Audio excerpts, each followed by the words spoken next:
The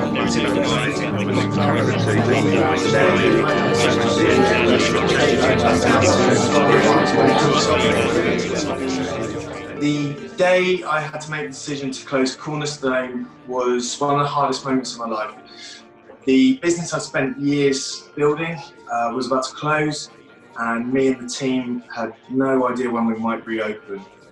We all know how it is in our industry.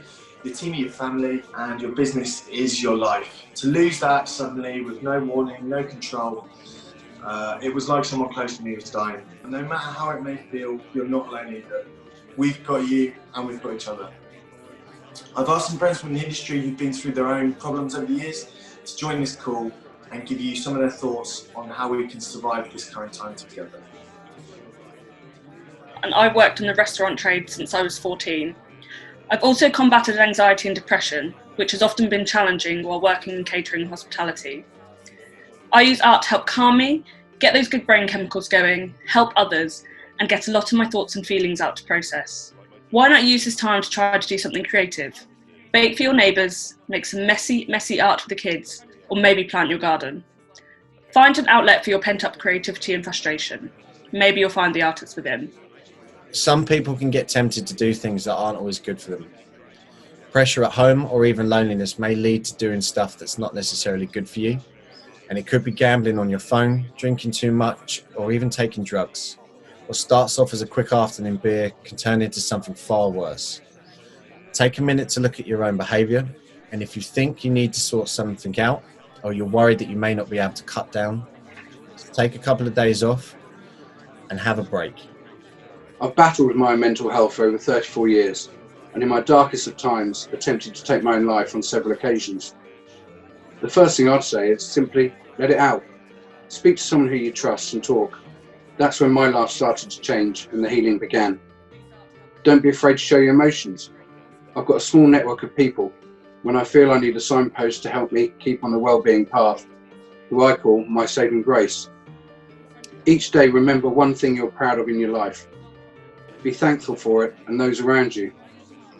However alone you might feel, you'll get through it because we've got you. And remember, you have the capacity to do great things. Just take it one day at a time. Until recently, I was working a front of house job in a restaurant in Canary Wharf. Like many of you out there, I've become a furloughed employee. For so many of us, hospitality is more than just a job.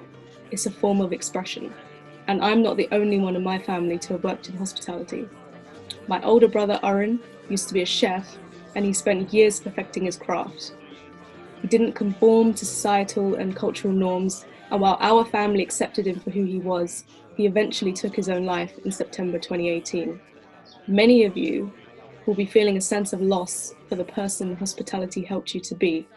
And so, my message is this: while we're all home, don't be trapped. Use this time as an opportunity to rediscover yourself. Experiment with new ideas, speak to your family and friends, finish that project you've been putting off because you haven't had the time.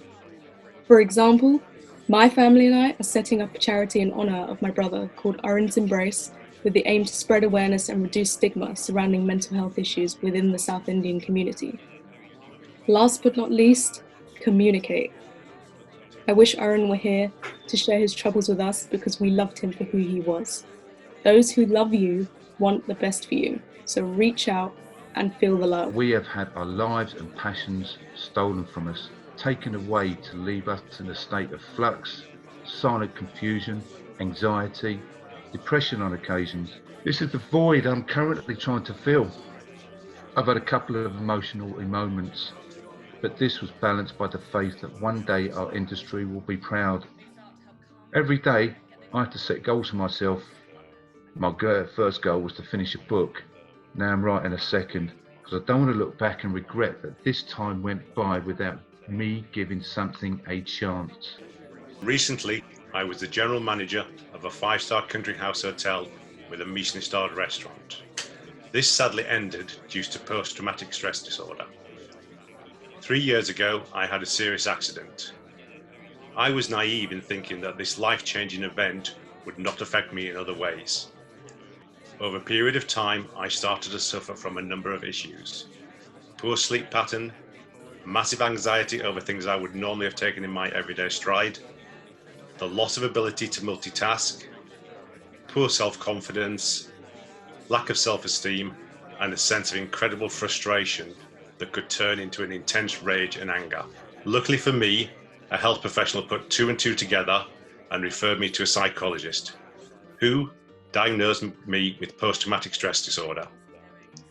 With the help of a mild antidepressant to reduce the anxiety, which could be crippling at times, and regular therapy, I am well on the way to recovery and will probably be a far stronger and better person at the end of it.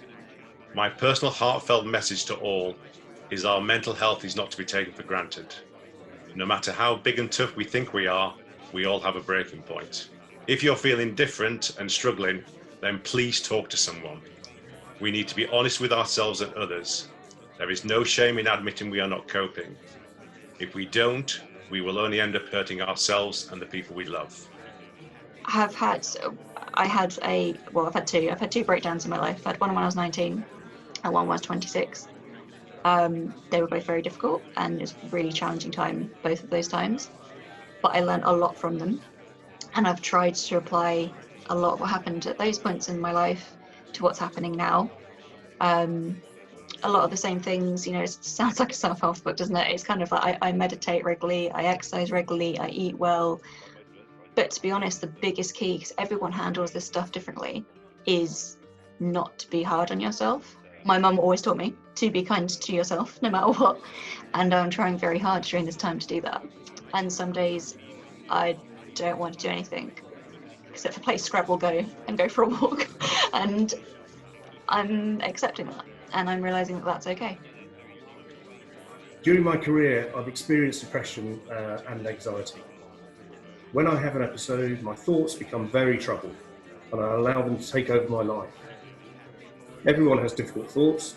We ruminate about the past and we worry about the future. This is natural, especially at times like these. Recently, I've started to practice mindfulness. I'm learning to be more aware and accepting my thoughts as thoughts, not facts. Your mind is not always your friend. Mindfulness teaches us to live in the present and focus on what's in our control now. Learning to relate more skillfully to our difficult thoughts, showing compassion to ourselves and others. When lockdown started, like most of us, I sat at home and wondered what to do with my life and what to do with my time. Luckily, I've got a catering trailer which I've decided to turn into a sticky coffee pudding factory, which has got me out of the house and thinking. But I've also spent much more time with my family than I've done previously, which has been a fantastic thing. I've actually only recently been diagnosed with depression and anxiety. But for almost a decade, I knew that what I was feeling wasn't right. I kept it to myself for a very long time before I found fitness, which I guess you could say in many ways it saved me. So try not to use all this extra time we've got to vegetate on the sofa, to try and find an outlet for all the built up energy that you might have. Maybe go for a run, a long walk. If you're not particularly fit, then try and start small.